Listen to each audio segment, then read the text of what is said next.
ಜಯ ನಮೋ ನಾರಾಯಣ ನಾರಾಯಣ ಜಯ ನಮೋ ನಾರಾಯಣ ಭವಭಯಹರಣ ದುರಿತ ನಿವಾರಣ ಭವಭಯಹರಣ ದುರಿತ ನಿವಾರಣ ಜಯ ನಮೋ ನಾರಾಯಣ ನಾರಾಯಣ ಜಯ ನಮೋ ನಾರಾಯಣ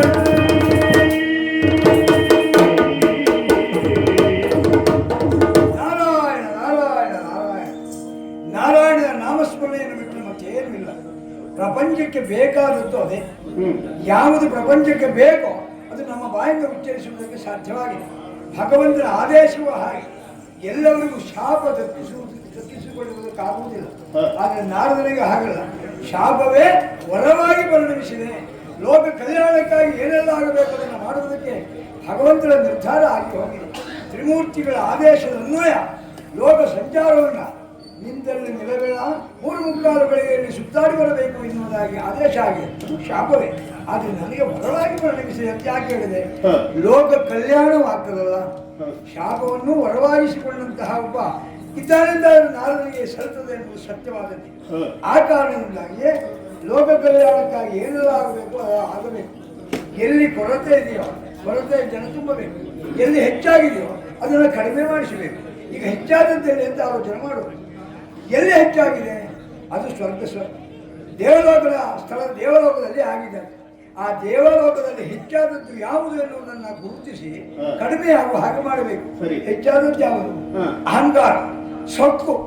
ಈಗ ಪುರಂದರ ನಾಮಕನಾಗಿರುವಂತಹ ದೇವೇಂದ್ರನಿಗೆ ನಾನೇ ಸರ್ವಸ್ವ, ನನ್ನನ್ನು ಬಿಟ್ಟು ಮತ್ತೇನೂ ಇಲ್ಲ ಅಂತ ತಿಳ್ಕೊಂಡಿದ್ದಾನೆ. ಒಂದು ಯಾವಾಗಲೂ ಹಾಗೆ ಕಾರ್ಯೋನ್ಮುಖನಾಗಬೇಕು ಅಂತ ಆದರೆ ಒಂದು ವೇದಿಕೆ ಸಿದ್ಧವಾಗಬೇಕು. ವೇದಿಕೆ ಸಿದ್ಧವಾಗಬೇಕು ಅಂತಾದರೆ ಸರಿಯಾದಂತಹ ಕಾರಣ ಸಂಯೋಜನವಾಗಬೇಕು. ಕಾರ್ಯ ಕಾರಣಗಳ ಸಂಬಂಧ. ಈಗ ಸತ್ಯಲೋಕದಲ್ಲಿ ಅಹಲ್ಯ ಎನ್ನುವ ಹುಡುಗಿ ಒಬ್ಬಳು ಕಾರ್ಯಪ್ರವೃದ್ಧವಾಗಿ ನಿಂತಿದ್ದಾಳೆ. ಅದು ನಮ್ಮ ತಂಗಿಯೇ, ಅದಕ್ಕೆ ಬಹಳ ದೂರನಲ್ಲ. ಆದರೂ ಬ್ರಹ್ಮದೇವರು ಮದುವೆ ಸಂಕಲ್ಪ ಮಾಡಿದ್ದಾರೆ, ವಿವಾಹ ಮಾಡ್ತೇನೆ ಎನ್ನುವುದಾಗಿ. ಅಪ್ಪಟ ಸುಂದರಿಯಾಗಿದ್ದಾಳೆ, ಬಹಳ ಚಂದ, ಗುಣವತಿ ಹೌದು, ಶೀಲವತಿ ಹೌದು, ಸೌಂದರ್ಯವತಿ ಹೌದು. ಅಂತಹ ಹೆಣ್ಣಿಂದ ಮದುವೆ ಮಾಡುವುದಕ್ಕೆ ಸಿದ್ಧರಾಗಿದ್ದಾರೆ. ಅದಕ್ಕೆ ಒಂದು ನಿಬಂಧ, ಮುಹೂರ್ತ ಒಂದರಲ್ಲಿ ಪೃಥ್ವಿಯ ಪ್ರಪಂಚವನ್ನು ಸುತ್ತಾಡಿ ಬರಬೇಕು. ಅವ ಯಾರು ಮೊದಲೇ ಬರ್ತಾರೋ ಅವರಿಗೆ ಕೊಡ್ತೇನೆ ಅಂತ. ಎಲ್ಲವೂ ಉಂಟಲ್ಲ ಹೆಚ್ಚಾಗಿ ದೇವಲೋಕದಲ್ಲಿ. ಸುತ್ತಾಡುವುದಕ್ಕೆ ವಾಹನವೂ ಉಂಟವನಿಗೆ. ಇದನ್ನು ಸ್ವಲ್ಪ ಪರಿಶೀಲಿಸಬೇಕಾಗಿದೆ. ಹಾಗಾಗಿ ದೇವೇಂದ್ರನ ಕಂಡೇ ಸ್ವಲ್ಪ ಪ್ರಚೋದಿಸಿ ನೋಡೋಣ ಎಷ್ಟರ ಮಟ್ಟಿಗೆ ಹೆಚ್ಚು ಉಂಟು ಅಂತ. ಅದನ್ನು ಸ್ವಲ್ಪ ತಗ್ಗಿಸುವುದಕ್ಕೆ ಮುಂದಾಗಿ ಹೋಗಿ ದೇವಲೋಕವನ್ನು ಸೇರ್ತೇನೆ. ದೇವೇಂದ್ರ ಜಯ ನಮೋ ನಾರಾಯಣ ನಾರಾಯಣ ಜಯ ನಮೋ ನಾರಾಯಣ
ಶುಭವಾಗಲಿ ಎನ್ನುವುದಾಗಿ ಸುಮನಸರೆಲ್ಲ ಜಯಘೋಷವನ್ನು ಮಾಡುತ್ತಾ ಇದ್ದ.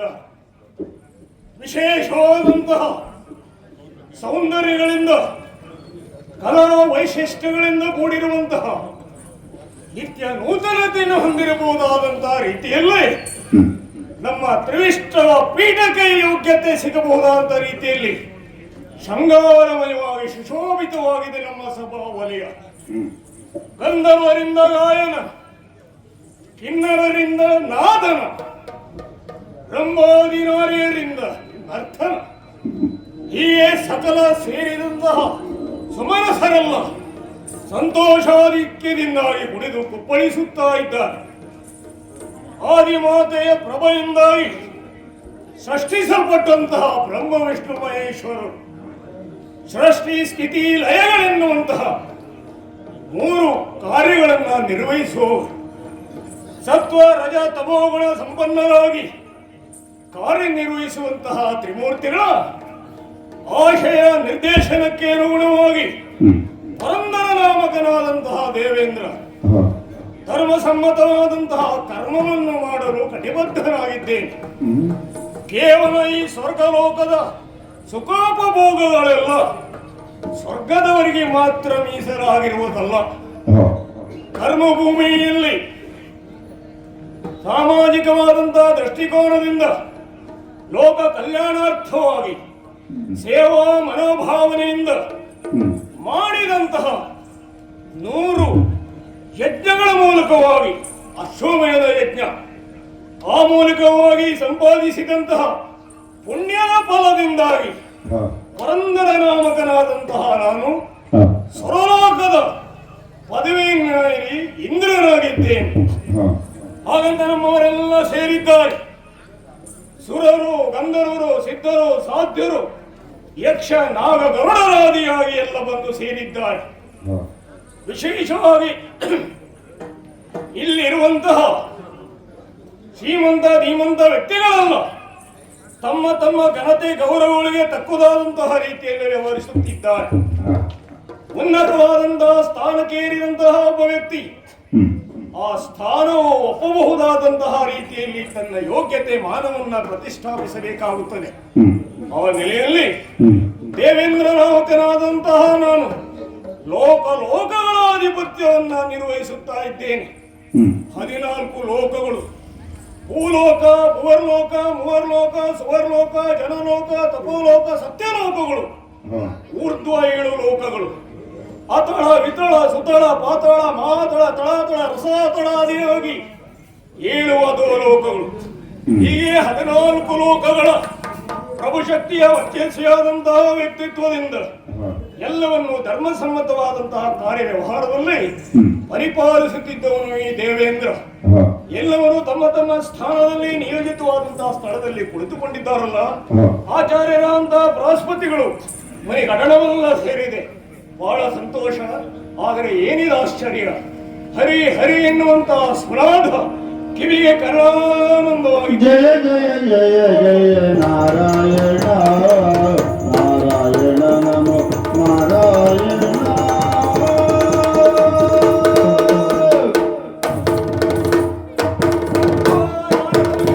ಕರ ಮುಗಿದು ಕರೆ ತಂದು ಕವಿ ಕರೆ ಸಕ್ಕರಿಸಿ ಬರೆದ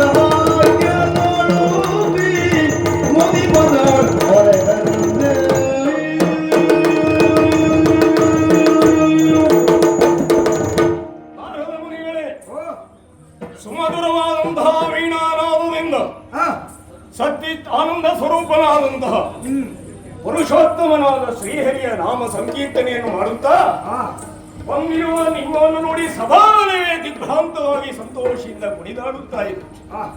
ನಿಮ್ಮದೇ ಆದಂತಹ ವಿಶೇಷವಾದಂತಹ ಯೋಗ್ಯತೆ, ಹಾಗಾಗಿ ಎಲ್ಲ ಕಡೆಯಲ್ಲಿಯೂ ಸನ್ಮಾನಿತರಾಗಿರುವವರು ನೀವು, ಯೋಗ್ಯತಾ ಸಂಪನ್ನರು ನೀವು. ಯಥೋಚಿತವಾಗಿ ಯಥಾಮತಿಯಾಗಿ ಸತ್ಕರಿಸಿದ್ದೇನೆ, ಬೇಕಾದನ್ನು ಕೇಳಿ ಪಡೆಯಬೇಕು. ನಿನ್ನ ಸತ್ಕಾರದ ಕ್ರಮದಲ್ಲಿ ದೋಷ ಉಂಟೆ, ನ್ಯೂನತೆ ಉಂಟೆ, ಬರುವುದಕ್ಕೆ ಸಾಧ್ಯ ಉಂಟೆ? ಅಂತಹ ಸತ್ಕಾರದ ಕ್ರಮ ನಿನ್ನದು. ಬಹಳ ಧನ್ಯನಾದೆ ಬಹಳ ನಾವು ತಮ್ಮಂತವರು ಸಂತೃಪ್ತರಾಗಿ ಅಂತಾದರೆ ಹಾ ನಿಮ್ಮಲ್ಲಿ ನನ್ನದೊಂದು ಅರಿಕೆಯನ್ನು ಮಾಡಿ ಏನದು ಏನದು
ಚರಿಸುತ್ತಿದ ಗುಣನಿರೆ ಪೃಥ್ವಿ ಮೂಲ ಚರಿಸುತ್ತಿಗ ಚರಿಸುತ್ತಿಗ ಸಂಚರಿಸುತ್ತಿಗ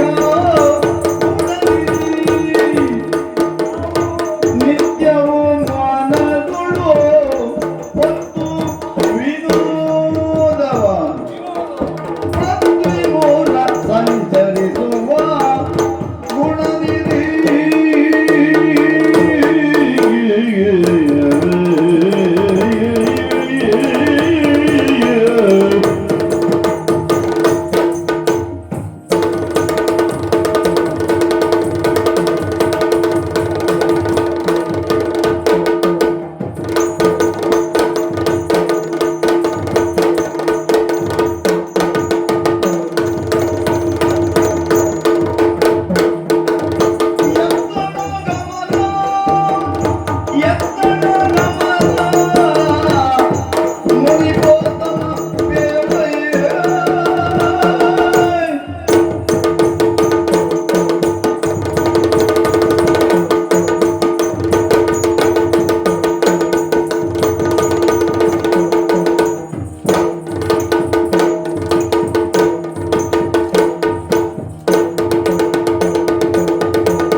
ಆಗಿದೆ ಎನ್ನುವುದಕ್ಕೆ ನಿತ್ಯ ನೈಮಿತ್ಯವಾಗಿ ಅವನನ್ನು ನೋಡುವುದರಿಂದಲೇ ಸಾಕ್ಷಿ ಆಗ್ತದೆ.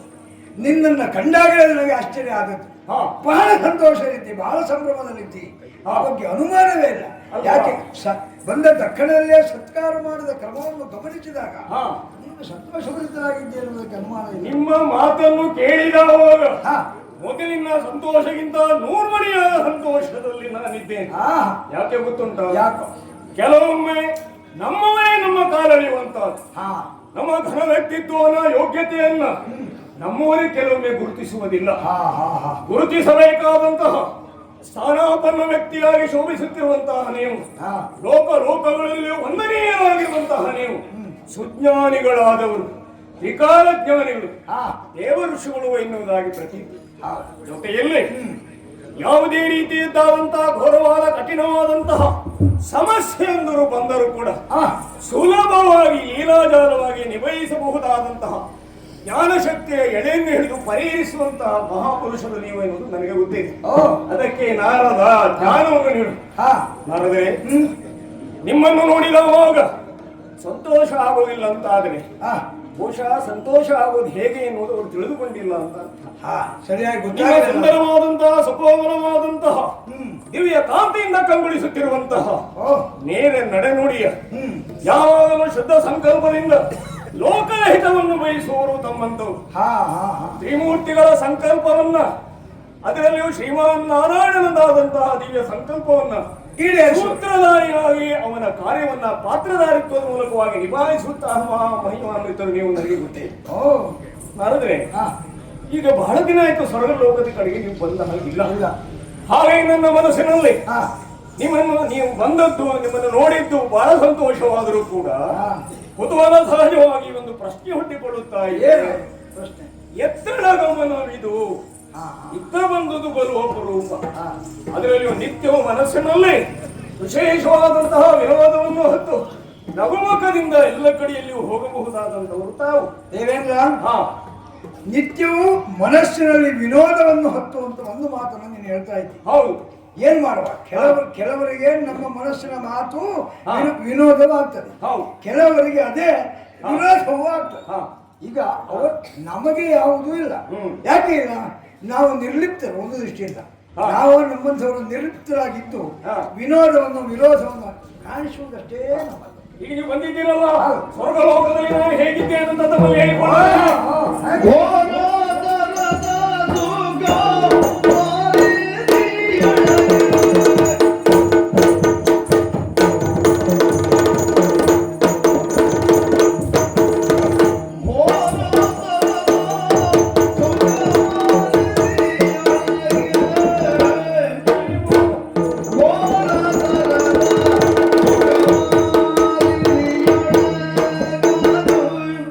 ಸುಖ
ಸಹಜವಾಗಿ ನನ್ನ ಕುಶಲೋಪರಿಯನ್ನು ಕೇಳುವುದು ಹೌದು.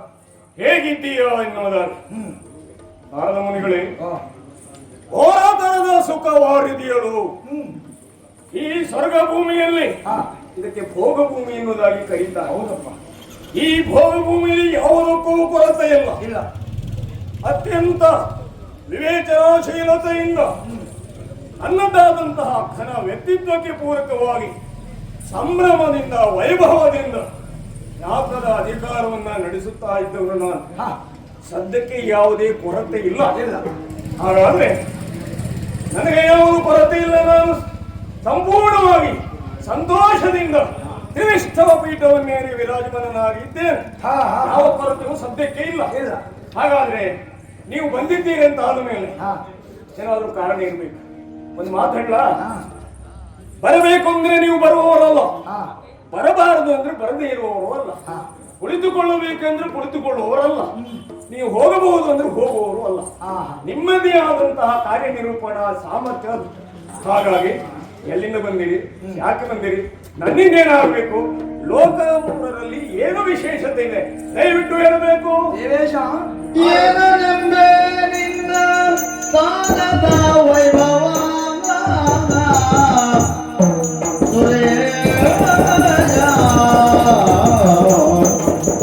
ಏನನೆಂಬೆ ನಿನ್ನ ಸ್ಥಾನದ ವೈಭವ ವೈಭವ ಏನನೆಂಬೆ ಕಾಣಿನ ನಿನಗೆ ಸಮಾನತೈ ಜಗದಿ ಕಾಣೆ ಕಾಣೆ ಕಾಣೆನ ನಿನಗೆ ಸಮಾನತೈ ಜಗದಿ ನಾನು ದೂರುವೆನು ನಿಧಾನಿಸು ಬಗೆಯ ನಾನು ದೂರುವೆನು ನಿಧಾನಿಸು ಬಗೆಯ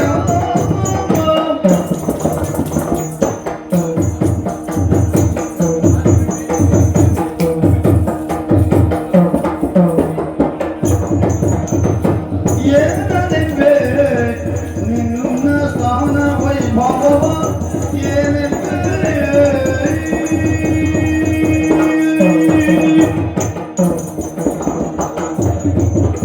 ದೇವೇಶ, ಆನಂದ ಮುನಿಗಳೇ, ಹೊಸದಾಗಿ ನೀನು ಹೇಳಬೇಕಾದ ಅಗತ್ಯ ಏನೂ ಇಲ್ಲ. ಹಾ ನಾನು ವೈಭವೋಪೇತದಲ್ಲಿ ಇದ್ದೇನೆ ಅಂತ. ಹಾ ಯಾಕೆ ಈ ಸ್ಥಳಕ್ಕೆ ಕಾಲಿಟ್ಟಾಕ್ಷಣದಲ್ಲಿ ಹಾ ನೀನು ಹೇಳಿದ ಹಾಗೆ ಹಾ.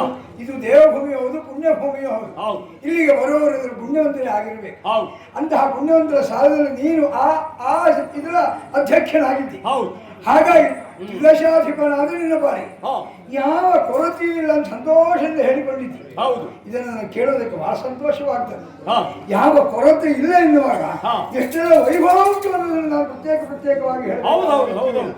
ಯಾಕಂದ್ರೆ ಅಷ್ಟು ಉಂಟು ನಿನ್ನಲ್ಲಿ. ಹಾ ಆದರೆ ಹಾ ಇದನ್ನು ಯಾವಾಗಲೂ ನಾನು ಬಂದಾಗ ಕಾಣುವುದೇ ಈ ದೇವಭೂಮಿಯಲ್ಲಿ ಯಾವಾಗಲೂ ಇರಬೇಕಾದಂತೆ ಇದಿಷ್ಟು. ನಿಮಗೆ ಇದು ಹೊಸತನ ಅಲ್ಲ? ಹಾಗಾಗಿ ನನಗೇನು ಹೊಸ ಅದಕ್ಕೆ ಹೇಳಿದ್ದು ನಾನು. ಹಾ ನನ್ನ ಮನಸ್ಸಿನಲ್ಲಿ ಅದೊಂದು ಸದಭಿರುಚಿ ಇದ್ದರೂ ಹಾ. ಮತ್ತೊಬ್ಬರಿಗೆ ವಿರೋಧ ಆಗ್ತದೆ. ಹಾ. ಅದೇನು ಮಾಡೋದಕ್ಕಾಗಲ್ಲ. ಹಾಗಾಗಿ ನನ್ನ ಮನಸ್ಸಲ್ಲಿರುವುದು ನಿನ್ನಲ್ಲಿ ಸ್ಪಷ್ಟ ಹೇಳಬೇಕು ಅಂದ್ರೆ ಹಾ ಈ ಭೂಮಿಯಲ್ಲಿ ಹಾ. ಈ ಸ್ಥಳದಲ್ಲಿ ಹಾ. ನೀನು ಹೇಗೆ ಇದ್ದೀಯ ಅಂತ ಕೇಳಿ ವೈಭವೋಪೇತವಾಗಿ ಏನಂತೆ ಏನು ಹೇಳುವುದಕ್ಕೆ ಸಾಧ್ಯ ಉಂಟು? ಬಹಳ ಸಂತೋಷ ಆಯ್ತು ನಿಮಗೆ. ಅಷ್ಟು ವೈಭವದಲ್ಲಿದ್ದೆ. ಸಂತೋಷವಾಯ್ತು. ಹೌದು, ಹಾ ಇಷ್ಟು ವೈಭವದಲ್ಲಿ ಇದ್ದವರಿಗೆ ಹಾ ಒಂದನ್ನು ನಾನು ಹೇಳಬಹುದು ಏನೋ ಅಂತ ಅನ್ನಿಸ್ತದೆ. ಏನದು? ಯಾವಾಗಲೂ ಹಾಗೆ ಹಾ ಎಲ್ಲವೂ ಉಂಟು ಅಂತಾದ್ರೆ ಹಾ. ಸರಿಯಾದಂತಹ ಒಂದು ಕಿರೀಟ ಬೇಕು. ಹಾ. ತಲೆ ಹಾ ಹಾ ಆ ಕಿರೀಟ ಇಲ್ಲದೆ ಇದ್ರೆ ಹಾ. ಅದು ಎಷ್ಟು ಆಭರಣಗಳಿಂದ ಹಾಕಿ ಶೋಭಿಸಲ್ಪಟ್ಟಿದ್ರು ಹಾ. ಅದರ ಶೋಭೆಗೆ ತಕ್ಕುದಾಗುವುದಾಗುತ್ತದೆ. ಹಾ ಹಾಗಾಗಿ ನಿನ್ನಲ್ಲಿರುವ ಎಲ್ಲ ವೈಭವೋಪೇತವಾದಂತ ಹಾ ಇಲ್ಲಿ ಏನುಂಟು ಏನಿಲ್ಲ ಅಂತ ಕೇಳಿ ಎಲ್ಲವೂ ಉಂಟು. ಹಾ ಮತ್ತೆ ಏನಿಲ್ಲ ಅಂತಿಲ್ಲ. ಹಾ. ಏನಿಲ್ಲ ಎನ್ನುವುದನ್ನು ಸ್ವಲ್ಪ ಒತ್ತಿ ಹೇಳಬೇಕಾದ ಅನಿವಾರ್ಯತೆ ಉಂಟು. ಎಲ್ಲ ಇದ್ದರೂ ಒಂದು ಇಲ್ಲ ಎನ್ನುವುದು ಹಾ, ಧ್ವನಿಸ್ತಾ ಹಾ, ಇದೆ. ಈಗ ಕೊರತೆ ಅನ್ನೋದು ಆಗಬಾರ್ದು. ಹಾ. ನಾನು ಇಲ್ಲಿಗೆ ಬಂದೆ ಅಂತ ನೀನು ಹೇಳಿದ ಹಾಗೆ ಹಾ. ಎತ್ತನ ಗಮನವಿದೆ ಅಂತ ಕೇಳಿ ಹೌದು. ನಾನು ಇಲ್ಲಿಗೆ ಉದ್ದೇಶಪೂರ್ವಕವಾಗಿ ಬಂದಿದ್ದೇನೆ ಅಂತ ತಿಳ್ಕೊಂಡು ಬೇಸರ ಇಲ್ಲ. ಹಾ. ಆದ್ರೆ ಆಗುವುದು ಕಲ್ಯಾಣ ಕಾರ್ಯಕ್ರಮ ಆಗಬೇಕು. ಕಲ್ಯಾಣ ಕಾರ್ಯಕ್ರಮ ಅಂದ್ರೆ ಅದಕ್ಕೆ ಹಾ. ನಿನ್ನಲ್ಲಿ ಕೊರತೆ ಇರುವುದೇನು, ಮುಕುಟಪ್ರಾಯವಾಗಿ ಆಗಬೇಕಾದದ್ದೇನು ಏನು ಅಂತ ಯೋಚನೆ ಮಾಡಿದ್ರೆ ಹಾ. ಅಲ್ಲಿ ಸರಸ್ವಯೋದ್ಭವ ಇದ್ದಾರೆ. ಬ್ರಹ್ಮದೇವ. ಹಾ. ಹಾ. ಆ ಬ್ರಹ್ಮದೇವನಲ್ಲಿ ನಡೆದಿರುವಂತಹ ಘಟನೆಯನ್ನು ಹೇಳುವುದಕ್ಕಾಗಿ ಇತ್ತಗಳಿಗೆ ಬಂದೆ ನಾನು. ಹಾ? ಹೌದೌದು. ಸತ್ಯಲೋಕದಲ್ಲಿ ಆದಂತಹ ಅಪರೂಪದ ಘಟನೆ. ಹಾ. ಏನದು ವಿಷಯ? ಬ್ರಹ್ಮದೇವನಿಗೆ ಅಪರೂಪದ ಸುಂದರವಾದ ಮಗಳು ಹುಟ್ಟಿ ಬೆಳೆದು ನಿಂತಿದ್ದಾಳೆ. ಸೃಷ್ಟಿಕರ್ತನಾದ ಬ್ರಹ್ಮದೇವ ನಿರಂತರವಾಗಿ ಅನಾಚರಣವಾಗಿ ಆ ಪ್ರಕ್ರಿಯೆಯಲ್ಲಿ ಇದ್ದಾನಲ್ಲ. ಇದ್ದಾನೆ. ಅದೇ ರೀತಿ ಇದ್ದಂತಹ ಬ್ರಹ್ಮದೇವಿ ಬೆಳೆದಿದ್ದಾಳೆ, ಈಗ ಅಂತ ದೊಡ್ಡವಳಾಗಿದ್ದಾಳೆ. ಓಹೋ, ಹಾ, ಸುಕುಮಾರಿಯಾದವಳು, ಹಾ. ಸುಕೋಮಲಿಯಾದವಳು, ಹೌದಪ್ಪ. ಪ್ರಾಯ ಪ್ರಬುದ್ಧೆಯಾಗಿದ್ದಾಳೆ, ರೂಪಿಯಾಗಿದ್ದಾಳೆ, ಹಾ. ಶೀಲವತಿ ಗುಣವತಿ ಎಲ್ಲವರಲ್ಲಿಯೂ ಹಾ. ಉತ್ತಮ ಶಿಖರಕ್ಕೇರಿದಂತಹ ಹೆಣ್ಣು ಕೊಡವು. ಹಾ. ಅದಕ್ಕೆ ಅನುಮಾನ ಇಲ್ಲ. ಇರ್ಲಿ. ಅಂತಹ ಅಪರೂಪದ ಹೆಣ್ಣು ಹಾ. ನಾನು ಕೇಳುವುದು, ಹಾ. ಬಹುಶಃ ನಿನ್ನಲ್ಲಿಗೆ ಬಂದ್ರೆ, ಹೇ? ಇಲ್ಲಿಗೆ ಬಂದ್ರೆ ಅದು ಅಪರೂಪದ ಹೆಣ್ಣು ಇಲ್ಲಿಗೆ ಬಂದರೆ ಅದು ಈ ಕಿರೀಟಕ್ಕೆ ಶೋಭೆ ತಂದೀತು.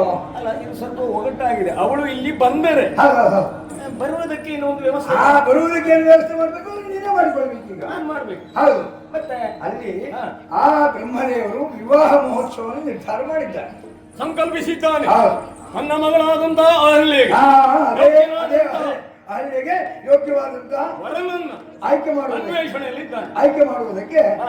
ಸಿದ್ಧತೆ ಮಾಡಿಕೊಂಡಿದ್ದಾರೆ. ಹಾ.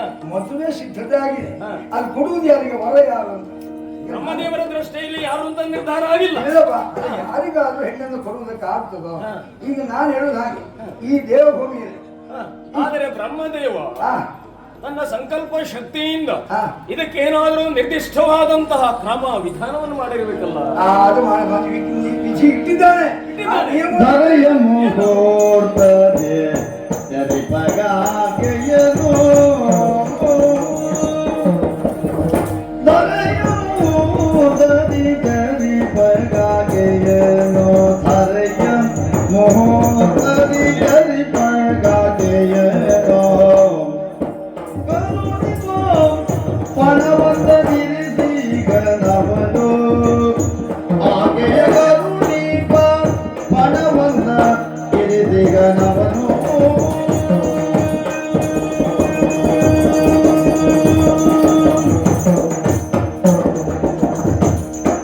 ಸರಸೀಜ ಭವನಿಂದಲರಿತು ನೀನದನು ಸರಸೀಜ ಭವನಿಂದ ಅರಿತು ನೀನದನು ಸ್ಮರಿಯದರಿ ಹೋಗಿ ಒರಿಪುದಾಗೆಯನೋ ಏನದೆಂದ್ರೆ ನಿನ್ನ ತಾನ ವೈಭವ. ಏನ್ ಹೇಳಬೇಕು, ಹೇಗೆ ಗೊತ್ತಾ, ರತ್ನಹಾರವನ್ನ ಒಳಗೆ ಹಾಕಿಕೊಳ್ಳುವಾಗ ಮಧ್ಯದಲ್ಲಿ ಒಂದು ವಜ್ರದ ವಜ್ರದ ಮಣಿಯೊಂದಿದ್ರೆ ಹೇಗೆ ಶೋಭಾಯಮಾನವಾಗಿ ದೇವೇಂದ್ರ ಜೀವನಕ್ಕೆ, ದೇವೇಂದ್ರ ನಡೆಯುವ ದಾರಿಗೆ ಇದೊಂದು ವಜ್ರದ ಹರಳಾಗಿ ಪರಿಣಮಿಸಬೇಕು, ಮುಕುಟ ಪ್ರಾಯವಾಗಿ ಶೋಭನೆ ಆಗಬೇಕು. ಹಾಗಾಗಬೇಕು ಅಂತಾರೆ ಹಲ್ಲೆ ಇತ್ತ ಕಡೆಗೆ ಬರಬೇಕು, ಅದನ್ನು ನಿನ್ನಲ್ಲಿಗೆ ಬರಬೇಕು. ವಿವಾಹವನ್ನು ನಿರ್ಧಾರ ಮಾಡಿದ್ದಾರೆ. ವಿವಾಹ ಆಗುವಾಗ ಮದುಮಗ ಆಗಬೇಕು. ಯಾರಾದ್ರೂ ಬ್ರಹ್ಮದೇವರ ಮಗಳ ಮದುವೆ ಆಗುವುದಕ್ಕೆ ವಿವಾಹಕ್ಕೆ ವರನಾಗಿ ಹೋಗುವುದಕ್ಕೆ ಸಾಧ್ಯ. ಇಂತಹ ವೈಭವೋಪೇತವಾಗಿರುವಂತಹ ಈ ತ್ರಿದಶಾಧಿಪತಿಯಾಗಿರುವಂತಹ ನೀನೇ ಸಮರ್ಥ ಅಂತ ತಿಳಿದು ನಾನು ಈ ಕಡೆ ಬಂದೆ. ನನ್ನ ಗಮನ ಎಲ್ಲಿ, ನಾನೇ ಸಮರ್ಥ ಅಂತ ನೀವು ತಿಳಿದ. ಬ್ರಹ್ಮದೇವರು ನಿಮ್ಮಲ್ಲಿ ನಿರ್ಧಾರ ಮಾಡಿದ್ದೇನು, ಮುಹೂರ್ತ ಒಂದರಲ್ಲಿ ಪ್ರಪಂಚವನ್ನ ಪರ್ಯಟನ ಮಾಡಿ ಯಾರು ಮೊದಲಿಗೆ ಬರ್ತಾರೋ ಅಂಥವನಿಗೆ ನನ್ನ ಮಗಳಾದ ಹಳೆಯನ್ನು ಕೊಟ್ಟು ಮದುವೆ ಮಾಡ್ತೇನೆ. ಇದೊಂದು ನಿಬಂಧನೆ ಉಂಟು. ಸಾರ್ವಜನಿಕವಾಗಿ ಘೋಷಣೆಯೋ ಅಥವಾ ಅಲ್ಲಿ ಅಲ್ಲಿ ಅವನು ನಿರ್ಧಾರ ಮಾಡಿದ್ದು, ನಿರ್ಧಾರ ಮಾಡಿದ್ದು. ಅದನ್ನು ತಿಳಿಯುವಂತ ತಾವು ಇಲ್ಲಿ ಬಂದಿದ್ದೀವಿ. ಅದನ್ನು ಕೇಳಿದೆ. ಕೇಳಿದ ಮೇಲೆ ಭಕ್ತರಿಗೆ ನೆನಪಾಯ್ತು ನನಗೆ. ಏನಾದ್ರೂ ವ್ಯವಸ್ಥೆ ಮಾಡೋದ್ರೆ ನಿನಗೇ ಮಾಡಬೇಕು ವ್ಯವಸ್ಥೆ ಅಂತ ತಿಳಿದು ಇಲ್ಲಿಗೆ ಬಂದೆ. ನನಗೆ ವ್ಯವಸ್ಥೆ ಮಾಡುವುದಕ್ಕಾಗಿ ಆ ಹೆಣ್ಣು ಇಲ್ಲಿಗೆ ಬರಲಿ, ಅದು ಹೇಗಾದ್ವಾಗಿ ಹಳೆಯ ವಿವಾಹ ಮಹೋತ್ಸವ ನಡೆಯಲಿ, ತನ್ಮೂಲಕವಾಗಿ ಯಾರಾದ್ರೂ ಏನೆಲ್ಲ ಆಗಬೇಕು ಅದಷ್ಟು ವ್ಯವಸ್ಥಿತವಾಗಿ ಆಗಲಿ. ಇದರಿಂದ ನನಗೆ ಆಗಬಹುದಾದಂತ, ನನಗೆ ಮತ್ತು ನಮ್ಮ ದೇವಲೋಕಕ್ಕೆ ಆಗಬಹುದಾದಂತ ಅನುಕೂಲತೆಗಳೇನಾದರೂ ಇದೆಯಾ? ಸ್ವಲ್ಪ ವಿಚಾರ ಮಾಡಬೇಕು ಮಾರಾಯಣೆ. ಏನದು? ನೀನು ನನ್ನನ್ನೇ ಮತ್ತೆ ಹೇಗೆ ಅಂತ ಪ್ರಶ್ನೆ ಮಾಡಿದ್ರೆ ಉದ್ದೇಶ ನಾನೇ ಹೇಳಬೇಕಾಯ್ತು ನಿಮಗೆ. ಅಲ್ಲ, ನೀವೇ ಹೇಳಿದ್ರೆ ಅದು ಚಂದ. ಹಾಗೆ ಗೊತ್ತಿದ್ದರೂ ಶಂಕೆಯಿಂದ ಬಂದಾಗ ತೀರ್ಥ ಯೋಚನೆ ಮಾಡು. ತ್ರಿಮೂರ್ತಿಗಳಿಂದ ನಿನಗೆ ಎಷ್ಟು ಅನುಗ್ರಹವೋ ಅಷ್ಟೇ ಮಾರಕವು. ಹೌದು, ವಿಶೇಷವಾಗಿ ಬ್ರಹ್ಮದೇವರಿಂದ ನಮಗೆ ಬೇಡವಾದವರನ್ನ, ಆಕ್ರಮಣಶೀಲವಾದಂತಹ ಪ್ರವೃತ್ತಿಯವರನ್ನ ಸೃಷ್ಟಿ ಮಾಡುವುದೇ ಸೃಷ್ಟಿ ಮಾಡ್ತಾರೆ. ಮೇಲಿಂದವರಿಗೆ ವರವನ್ನು ಕೊಡ್ತಾರೆ. ಹೌದು. ಹಾಗಾಗಿ ಈ ವರಕ್ಕೆ ಬದ್ಧವಾಗಿ ನೀವು ಹೊರಟಿನಿಂದಾದ್ರೆ ಬ್ರಹ್ಮದೇವರ ವರ ನೀವು ತಲೆ ತಗ್ಗಿಸಬೇಕು. ಎಲ್ಲಿಯಾದ್ರೂ ಓಡಿ ಹೋಗಬೇಕು. ಹಾಗೆ ಓಡುವಂತಹ ಕಾಲವನ್ನು ಎಣಿಸಿಕೊಂಡ್ರೆ ಬ್ರಹ್ಮದೇವರಿಗೂ ಒಂದು ಕಡಿವಾಣ ಹಾಕೋದಕ್ಕಾಗ್ತದಲ್ಲ. ಇದರಿಂದ ಈಗ ಅಂದ್ರೆ ಸಂಖ್ಯೆ ಬೆಳೆಸುವುದು. ಬ್ರಹ್ಮದೇವನ ಮಗಳನ್ನು ನೀನು ತರುವುದರಿಂದ ಹಾ. ಬ್ರಹ್ಮದೇವರಿಗೂ ದೇವೇಂದ್ರನಿಗೂ ಒಂದು ನೆಂಟಸ್ತಿಕೆ ಆಯ್ತಲ್ಲ, ಬಾಂಧವ್ಯದ ಬೆಸುಗೆಯ ಮೂಲಕವಾಗಿ ತನ್ಮೂಲಕವಾಗಿ ಎಲ್ಲ ಆಪತ್ತು ವಿಪತ್ತುಗಳೆಲ್ಲ ದೂರ ಆಗ್ತದೆ. ಸತ್ಯಲೋಕ ಮತ್ತು ದೇವಲೋಕದ ನಡುವೆ ಒಂದು ಸುವರ್ಣ ಸೇತುವೆ ನಿರ್ಮಾಣ. ಹೌದಪ್ಪ, ಅದರಿಂದಾಗಿ ನಿನಗೆ ಒಂದು ಅನುಗ್ರಹ ಶಕ್ತಿ ಬರ್ತದೆ. ಹಾ. ತನ್ಮೂಲಕವಾಗಿ ಯಾವುದೇ ಹೆದರಿಕೆಯೂ ಇಲ್ಲ, ಭಯವೂ ಇಲ್ಲ. ಹಾ. ಆಗ ಎಲ್ಲವೂ ತ್ರಿಮೂರ್ತಿಗಳ ಅನುಗ್ರಹ ನಿನ್ನ ಪಾಲಿಗೆ ಸಿಗ್ತದೆ. ಹಾ. ಸ್ವಲ್ಪ ನೀನು ಎತ್ತ ಬಿಡಬೇಕು, ಹಾ. ನೀನೇ ಹೋಗಿ ಕೇಳಬೇಕು. ಹಾ. ಹಾಗೆ ಹಾ. ಈ ವಿಚಾರದಲ್ಲಿ ನೀನು ಮುಂದರಿಕೆಯಂತಾದ್ರೆ ಹಾ. ಮುಂದಾಗುವಂತಹ ಕಲ್ಯಾಣ ಮಹೋತ್ಸವ ನೋಡುವುದಕ್ಕೆ ನಾವು ನೀವೇ ಬರಬೇಕು. ಹಾ. ನಿಮ್ಮ ನೇತೃತ್ವದಲ್ಲಿ ಅದ್ಭುತವಾದಂತ ಕಾರ್ಯಕ್ರಮ ನಡೆಯುವುದು. ಹಾಗೆ. ನಿಮ್ಮನ್ನ ಕರೀತೇನೆ. ಬಹಳ ಸಂತೋಷ.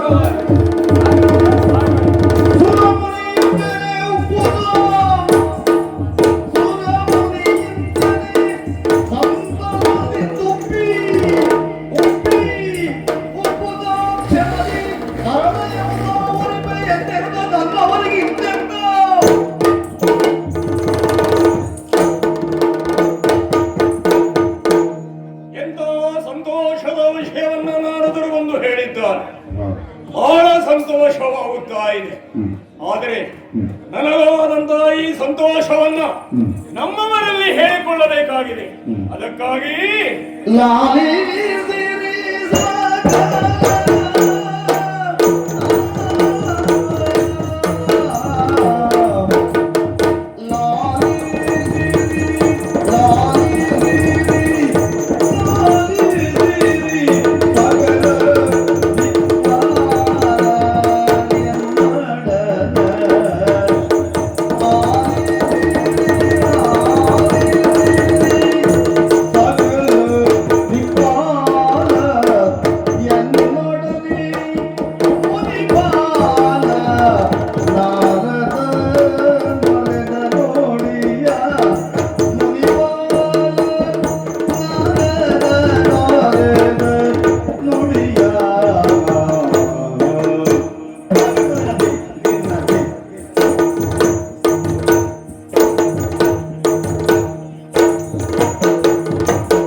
ಸುರೈಂದ್ರನಾದಂತಹ ನಾನಾಡುವಂತ ಮಾತುಗಳನ್ನ ಎಚ್ಚರಿಕೆಯಿಂದ ಕೇಳಬೇಕು.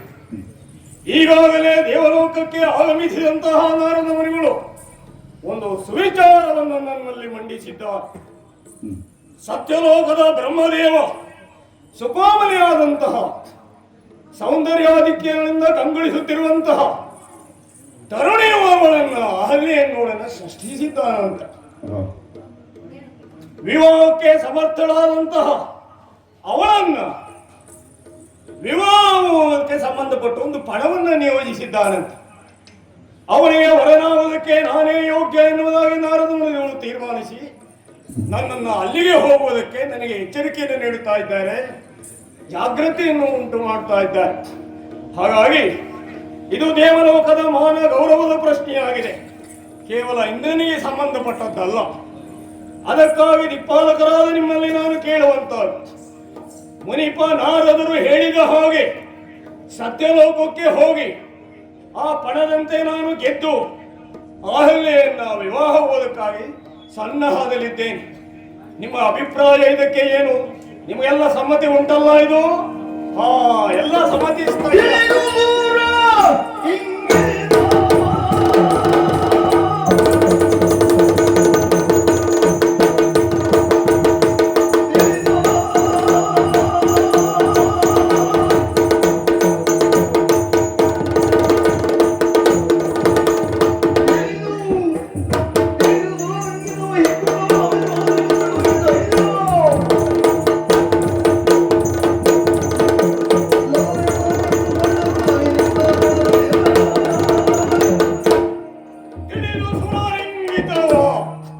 ದಿಕ್ಪಾಲಕರಲ್ಲ ಒಕ್ಕರಲಿಂದ ದೇವೇಂದ್ರ, ನೀನೇ ಅದಕ್ಕೆ ಯೋಗ್ಯನಾದಂತಹ ವ್ಯಕ್ತಿ.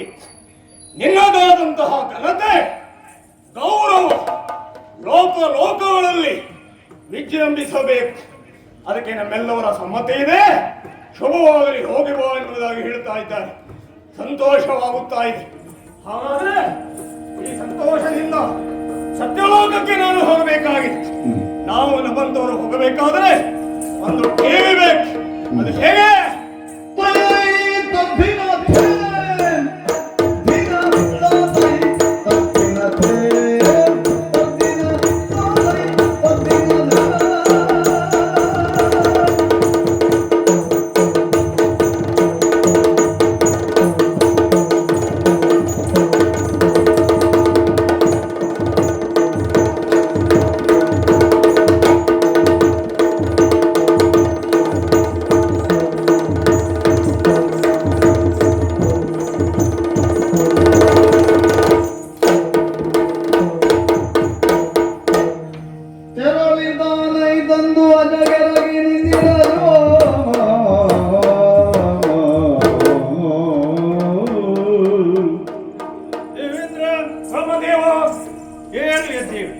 ನಿಮ್ಮ ಪುಣ್ಯತಮವಾದಂತಹ ಪಾದಾರವಿಂದಗಳಲ್ಲಿ ಪುರಂದರ ನಾಮಕರಾದಂತಹ ದೇವೇಂದ್ರ ನಮಸ್ಕರಿಸುತ್ತಿದ್ದೇನೆ. ಸಂತೋಷ ಸಂತೋಷ. ನಿನ್ನ ಆಗಮನ ಸತ್ಯಲೋಕಕ್ಕೆ ಆಗುವುದು ವಿಶೇಷ ಅಂತೇನೂ ಅಲ್ಲ. ಆದರೂ ವಿಶೇಷ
ನೀನ ಇತ್ತ ಬಂದದ್ದು ಎಷ್ಟು ಸಂತೋಷವನ್ನುಂಟು ಮಾಡಿತ್ತು ನನಗೆ. ನನ್ನ ಭಾಗ್ಯವು ಇಲ್ಲಿ ನೀನು ಬರುವುದು ಹೊಸತೇನೂ ಅಲ್ಲ, ಅಲ್ಲವೇ ಅಲ್ಲ.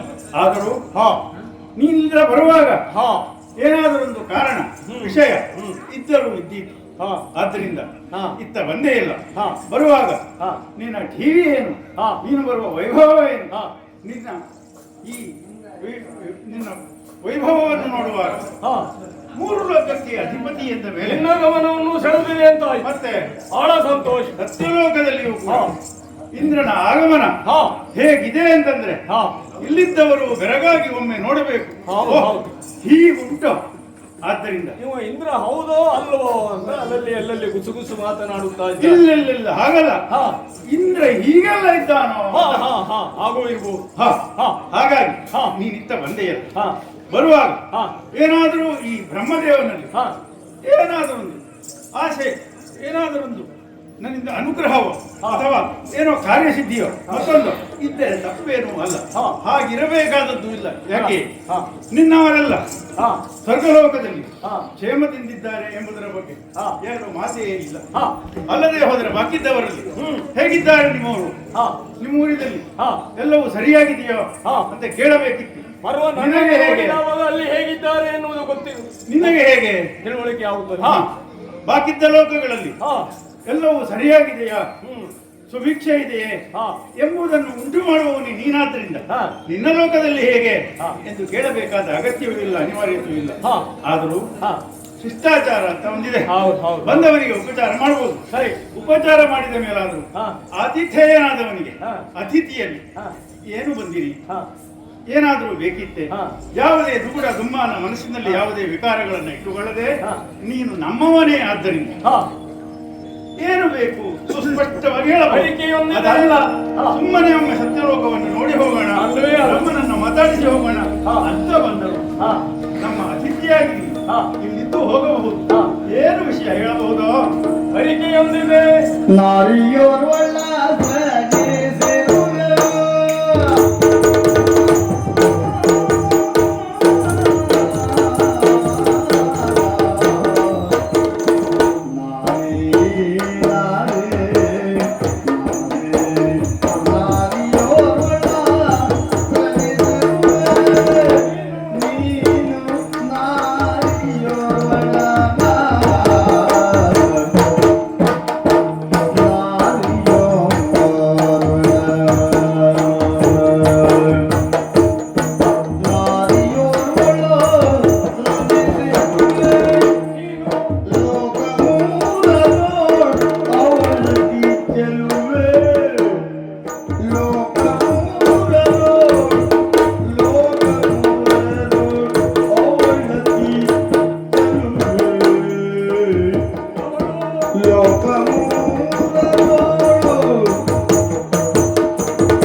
ನಿಜವಾಗಿಯೂ. ಯಾಕಂದ್ರೆ ಹ್ಮ್ ಮೇಲಿಂದ ಮೇಲೆ ನಮಗೆ ಆಗುತ್ತಿರುವಂತಹ ಹ್ಮ್ ತೊಂದರೆಗಳನ್ನ ಹ್ಮ್ ಕಷ್ಟಗಳನ್ನ ಹ್ಮ್ ಪ್ರಪ್ರಥಮವಾಗಿ ನಿನ್ನಲ್ಲಿ ನಿವೇದಿಸಿಕೊಂಡು ಹಾ ಆ ನಂತರ ಹರಿಹರಾಧ್ಯರ ಮೂಲಕವಾಗಿ ಹಾ ತಮ್ಮ ನಿರ್ದೇಶನದಂತೆ ನಾವು ಆ ಸಮಸ್ಯೆಯನ್ನು ಅನೇಕ ಬಾರಿ ಇದು ಆದದ್ದುಂಟು.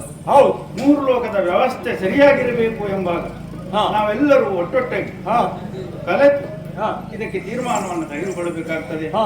ಸಮಸ್ಯೆಗಳು ಬಂದು ಒದಗಿದಾಗ ಹಾ. ಅದಕ್ಕೆ ಅದರ ಪರಿಮಾರ್ಜನೆ ಹೇಗೆ ಹಾ. ಎಂಬ ಕುರಿತಾಗಿ ಹಾ. ನಮ್ಮಲ್ಲಿಯೇ ನಾವು ಆಲೋಚಿಸುವುದುಂಟು. ಹಾ. ಅದಕ್ಕೆ ಬೇಕಾದಂತಹ ಮಾರ್ಗೋಪಾಯಗಳನ್ನು ಹಾ. ಆಗಾಗ ಹಾ ಉಜ್ಜಿಗಿಸಿದ್ದು ಉಂಟು. ಹಾ. ಹಾಗಾಗಿ ಹಾ.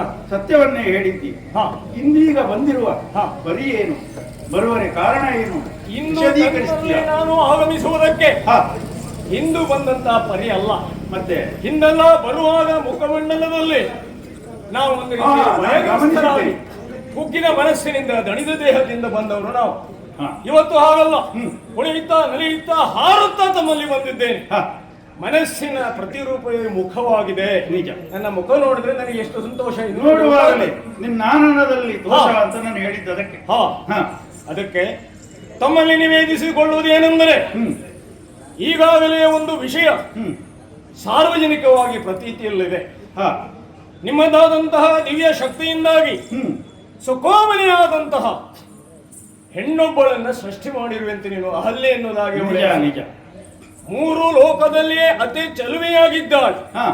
ಈಗಾಗಲೇ ಲೋಕಮುಖ ಗುರುತಿಸಿರುವ ಹಾಗೆ ಹ್ಮ್ ಲೋಕಮುಖದಲ್ಲಿ ಅತ್ಯಂತ ಸುಂದರವತಿಯಾದಂತಹ ಹೆಣ್ಣಿನವರು ಕೇಳಿದ್ರೆ ಕಾಮನರಸಿಯಾದಂತಹ ರತಿ ರತಿದೇವಿ, ಅವಳನ್ನು ಮೀರಿಸುವ ಆ ರತಿದೇವಿಯನ್ನ ಮೀರಿಸುವಂತಹ ನೂರ್ಮಣಿಯಾದಂತಹ ಚೆಲುವಿನಿಂದ ಇವಳು ಕಂಗೊಳಿಸುತ್ತಿದ್ದಾಳೆ ಎನ್ನುವುದನ್ನ ಕೇಳಿದ ಮೇಲೆ ನಿನಗೆ ನನಗೆ ಸಂತೋಷವಾದ ವಿಷಯ ಮುಟ್ಟಿಸಿದ ಪುಣ್ಯಾತ್ಮ ಇದ್ದಾನಲ್ಲ, ಹಾ. ಅವನೆಂಥವನಿರಬೇಕು. ಯಾಕೋ? ಅವನು ಹೇಳಿದ್ದನ್ನು ಕೇಳಿಯೇ ಹಾ. ನೀನು ಈ ರೀತಿಯಲ್ಲಿ ಹಾ. ಹೆಣ್ಣಿನ ವರ್ಣನೆ ಮಾಡ್ತಾ ಇದ್ದೀಯಾ ಅಂದ ಮೇಲೆ ಹಾ. ಅವನು ಎಂಥ ವಾಗ್ಮಿ ಇದ್ದಿರಬೇಕು.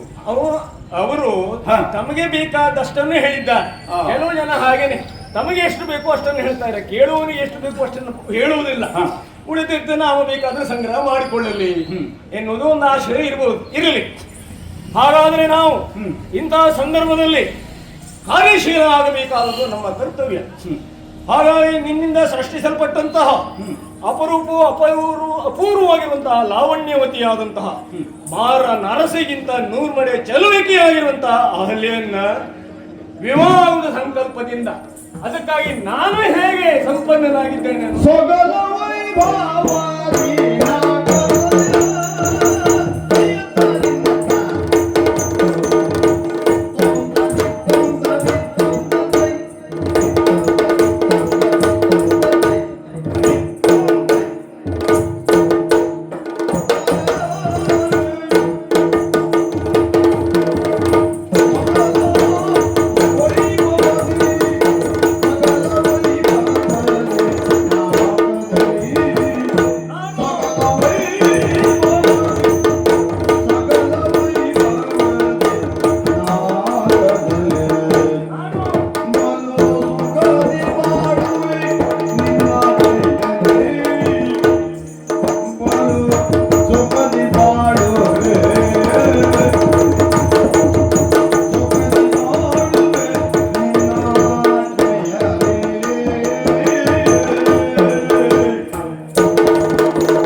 ಸುಖದಿ ಬಾಳುವೆ ನಿನ್ನಾಜ್ಞೆಯಲೇ.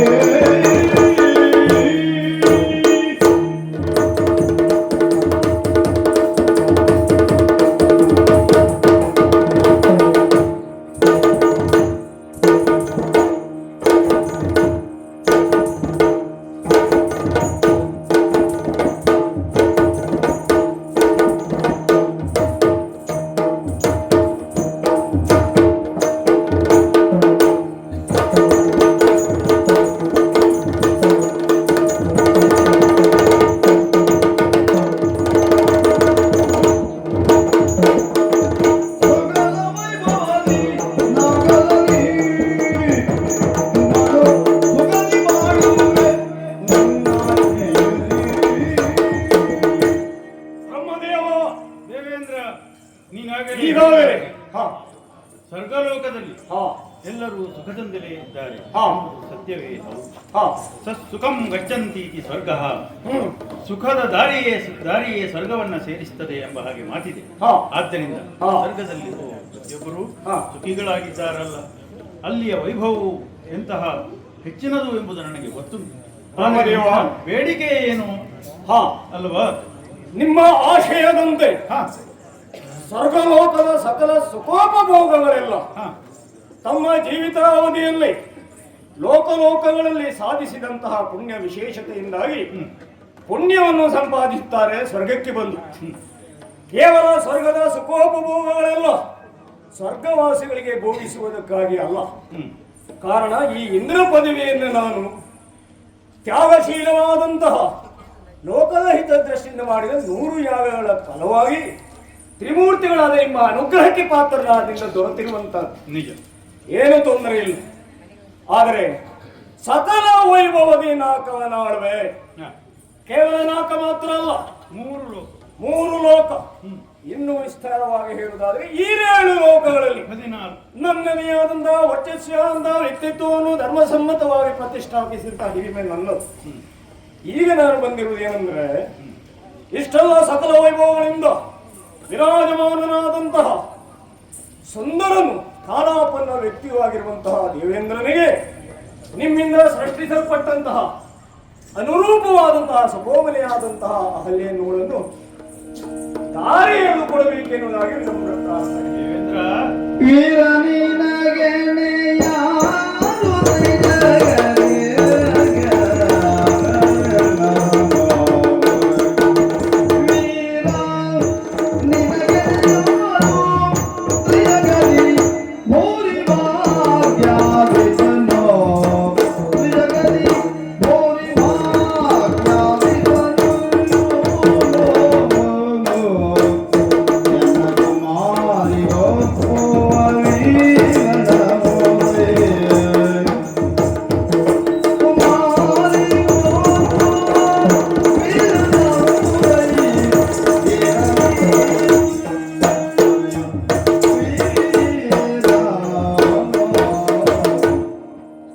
ದೇವೇಂದ್ರ, ಬ್ರಹ್ಮದೇವ. ನೀನು ಹೇಳಿದ ಹಾಗೆ ಹಾ ಅನುರೂಪಳಾದಂತಹ ಸ್ತ್ರೀಯೂ ಹೌದು, ಹಾ ಅಹಲ್ಯೆ ಹಾ ಎಂತಹ ಮಹಿಮಾತಿಶಯವನ್ನು ಹೊಂದಿದವಳು, 3 ಲೋಕದಲ್ಲಿಯೇ ಸುಂದರಿ. ಹೌದು. ನೀನಾಗಲೇ ಹೇಳಿದ ಹಾಗೆ ರತಿಯ ಸೌಂದರ್ಯವನ್ನು ನೂರನೆಯಾದಂತಹ ಚಲು. ಅಂತಹ ಅಹಲ್ಯೆಯನ್ನು ಹಾ ನಿನಗೆ ಧಾರೆ ಎರೆದು ಕೊಡುವ ಬಗ್ಗೆ ಹಾ ಎಳ್ಳಿ ನಿಂತು ನನಗೆ ಸಂಕೋಚ ಸಂಶಯ ಯಾವುದೂ ಇಲ್ಲ. ಸಮ್ಮತಿ ಇದೆ. ಸಮ್ಮತಿ ಇದೆ ಅಂತಲ್ಲ ಅದರ ಅರ್ಥ. ಯಾಕೆ? ಯಾಕೆ? ಏನನ್ನಾದರೂ ಮಾಡುವಾಗ ಹಾ. ವ್ಯಕ್ತಿಯೋರ್ವ ಹಾ. ತಾನು ಹೀಗೆ ಮಾಡ್ತೇನೆ ಎಂಬುದಾಗಿ ಸಂಕಲ್ಪಿಸಿದ್ರೆ ಹಾ. ಆ ಸಂಕಲ್ಪಕ್ಕೆ ವಿರೋಧ ಬರುವ ಹಾಗೆ ನಡೆದುಕೊಳ್ಳುವುದಕ್ಕೆ ಆಗುವುದಿಲ್ಲ. ಆಗುವುದಿಲ್ಲ. ನಾನು ಬಲ್ಲೆ ಹಾ ದೇವೇಂದ್ರ ಎಂಥವನು, ಹಾ. ಎಂಥ ಯೋಗ್ಯತಾವಂತ, ಹಾ. ಅಂತಹ ಯೋಗ್ಯತಾವಂತನಾದಂತಹ ನಿನ್ನನ್ನು ಹಾ. ಅಳಿಯನಾಗಿ ಪಡೆಯಬಹುದು ಹಾ. ಎಂಬುದಕ್ಕಿಂತ ದೊಡ್ಡ ಭಾಗ್ಯ ಬೇರೇನು. ಧನ್ಯನಾದೆ ಧನ್ಯನಾದ. ಆದರೆ ಹಾ ಈ ರೀತಿ ನಿನ್ನನ್ನು ಪಡೆದುಕೊಳ್ಳಲಿಕ್ಕೆ ಹಾ. ಒಂದು ತೊಂದರೆ ಉಂಟು. ತೊಂದರೆ ಹಾ, ನಿಮಗೆ? ಹೌದು, ತೊಂದರೆ ಅಂದ್ರೆ ನನಗೆ ತೊಂದರೆ ಅಂತಲ್ಲ, ಹಾ ಆ ಕಾರ್ಯಕ್ಕೆ ಒಂದು ಅಡ್ಡಿ. ಏನದು? ನಾನಾಗಲೇ ಹಾ ಸ್ವಲ್ಪ ಮುಂದುವರಿದಿದ್ದೇನೆ. ಹ್ಮ್ ನನ್ನ ಮಗಳಾದ ಅಹಲ್ಯೆಯನ್ನು ಹಾ ಸೃಜಿಸಿದಾಗಲೇ ಹಾ ಅಥವಾ ಅವಳು ಪ್ರಾಯ ಪ್ರಬುದ್ಧಳಾಗಿದ್ದಾಳೆ ಹ್ಮ್. ಎಂಬುದನ್ನು ಅರಿತಾಗಲೇ ಇವಳನ್ನ ಮದುವೆ ಮಾಡಿಕೊಡುವುದಾದ್ರೆ ಹಾ. ಸಾಮಾನ್ಯರಿಗಲ್ಲ, ಹಾ ಒಂದು ಮುಹೂರ್ತದಲ್ಲಿ ಹಾ ಇಳೆಯನ್ನು ಸಂಚರಿಸಿ ಸುತ್ತುವರಿದು ಬರುವಂತಹ ಯೋಗ್ಯತಾವಂತ ಯಾರಿದ್ದಾನೆ ಹಾ ಅವನಿಗೆ ಇವಳನ್ನ ಪಾಣಿಗ್ರಹಣ ಮಾಡಿಕೊಡಬೇಕು ಹಾ. ಎಂಬ ಹಾಗೆ ನಾನು ನಿರ್ಧರಿಸಿದ್ದೇನೆ. ಹಾ ಆ ನಿರ್ಧಾರ ಕುಸಿ ಹೋಗಬಾರದಲ್ಲ. ಹಾ. ಬ್ರಹ್ಮನಂತವನು ಆಡಿದ ಮಾತು ನಡೆಯಲಿಲ್ಲ ಅಂತ ಆಗಬಾರದು. ಹಾ. ಮತ್ತೆ ಬಾಕಿದ್ದವರು ಪ್ರಾಪಂಚಿಕರು ಏನನ್ನಾದರೂ ಮಾಡಿದರೆ ಅದು ದೊಡ್ಡ ವಿಷಯ ಅಲ್ಲ. ಹಾ. ಆದರೆ ಬ್ರಹ್ಮಲೋಕದಲ್ಲಿ, ಈ ಸತ್ಯಲೋಕದಲ್ಲಿ ಹ್ಮ್. ಬ್ರಹ್ಮ ಮಾಡಿದ ಕಾರ್ಯ ಸುಮ್ಮನೆ ಹೋಗಬಾರದು. ಆಗಬಾರ್ದು. ಅದು ಎಲ್ಲ ಮೂರು ಲೋಕದ ಜನರ ಹಾ. ಚಿತ್ತ ಭಿತ್ತಿಯಲ್ಲಿ ಅಚ್ಚಳಿಯದೆ ಉಳಿಯುವಂತಾಗಬೇಕು. ಇತರರಿಗೆ ಆದರ್ಶವಾಗಬೇಕು. ಆಗಬೇಕು. ಹಾ. ಅಲ್ಲಿ ಜ್ಞಾನ ಪರಾಕ್ರಮ ಎಲ್ಲದರ ಪ್ರಾಗಲ್ಭ್ಯವನ್ನು ಹೊಂದಿರಬಹುದಾದಂತಹ ಮಹಾ ವ್ಯಕ್ತಿಯೊಬ್ಬ ಹಾ ಒಂದು ಅವಳನ್ನ ವರಿಸಿದ ಅಂತಾದ್ರೆ ಹಾ. ಅಲ್ಲಿಗೆ ಬ್ರಹ್ಮನ ಮಗಳಿಗೂ ಬ್ರಹ್ಮನಿಗೂ ಈ ಸತ್ಯಲೋಕಕ್ಕೂ ಒಂದು ಘನತೆ ಬರ್ತದೆ. ಹಾ. ಬರ್ತದೆ ಅನ್ನೋದಕ್ಕೆ ಈ ಘನತೆ ಉಳಿಯುತ್ತದೆ. ಹಾ. ಹಾಗಾಗಿ ಹಾ. ಸಾಮಾನ್ಯರಂತೆ ವರ್ತಿಸಬಾರದು. ಹಾ. ನನ್ನ ಮಗಳ ವಿವಾಹ ಅಂತಂದ್ರೆ ಹಾ. ಹೀಗೆ ಒಂದು ಪಣ ಒಂದು ಪಣವನ್ನ ಇಟ್ಟಿದ್ದೇನೆ. ಏನದು ಅಂತ ಕೇಳಬಹುದಾ? ಅದೇ ಪಣ ನನಗೆ ಒಂದು ಮುಹೂರ್ತದಲ್ಲಿ ಎಳೆಯನ್ನ ಸುತ್ತುವರೆದು ಬರುವಂತವ ಹಾ. ಪ್ರದಕ್ಷಿಣೆಯಿಂದ ಹಾ. ಒಂದು ಮುಹೂರ್ತದಲ್ಲಿ ಹಾ ಯಾರು ಮೊದಲು ಮಾಡಿ ಬರುತ್ತಾರೋ ಹಾ.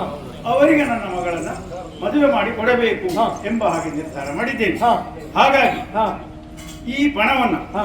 ಪೂರೈಸುವುದಕ್ಕೆ ನೀನೇ ಆದರೂ ಆದೀತು, ಬೇರೊಬ್ಬರಾದರೂ ಆದೀತು. ಹಾ. ಯಾಕೆಂದ್ರೆ ಒಂದು ಪಣವನ್ನ ಇಟ್ಟ ಮೇಲೆ ಹಾ. ಕೇವಲ ನೀನೊಬ್ಬ ದೇವವರ್ಗದವನು, ಹ್ಮ್. ನನಗೆ ಬೇಕಾದವನು, ಹಾ. ನನ್ನ ಸಂಬಂಧಿ ಹಾ. ಎಂಬ ಕಾರಣಕ್ಕಾಗಿ ಹಾ. ನಿನ್ನನ್ನ ಬೇರೆಯಾಗಿ ನೋಡುವುದಕ್ಕಾಗುವುದಿಲ್ಲ. ಹಾ.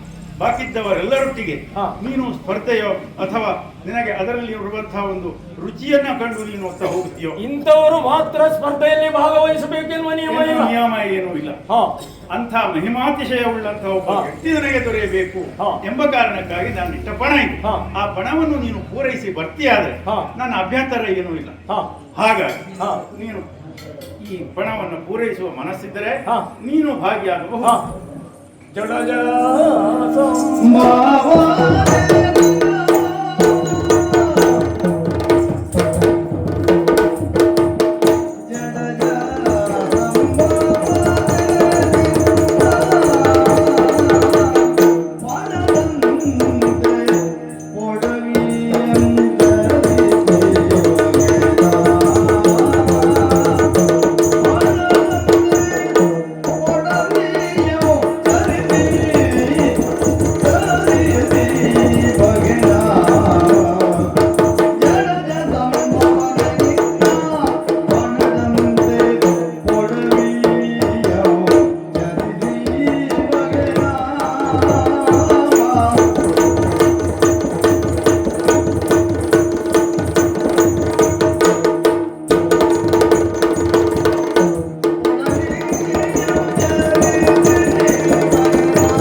ದೇವೇಂದ್ರ, ಈ ಇಂದ್ರನಂತಾದಂತಹ ಯೋಗ್ಯತೆಯ ಬಗ್ಗೆ ಹಾ.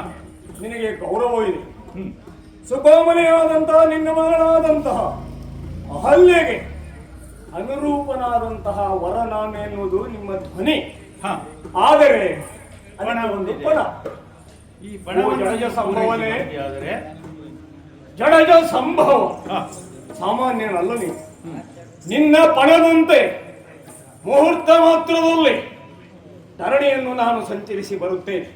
ಅದರಲ್ಲಿ ಎರಡು ಮಾತಿಲ್ಲ. ಅದಕ್ಕೆ ನೀವು ನನಗೆ ಆಜ್ಞೆಯನ್ನು ನೀಡಬೇಕು ಹೊರಡುವುದಕ್ಕೆ. ನಿಮ್ಮ ಪಣದ ಪ್ರಕಾರವಾಗಿ ಹೊರಡುವುದಕ್ಕೆ ಸಿದ್ಧನಾಗಿದ್ದೇನೆ. ಆಜ್ಞೆಯನ್ನು ನೀಡಬೇಕು.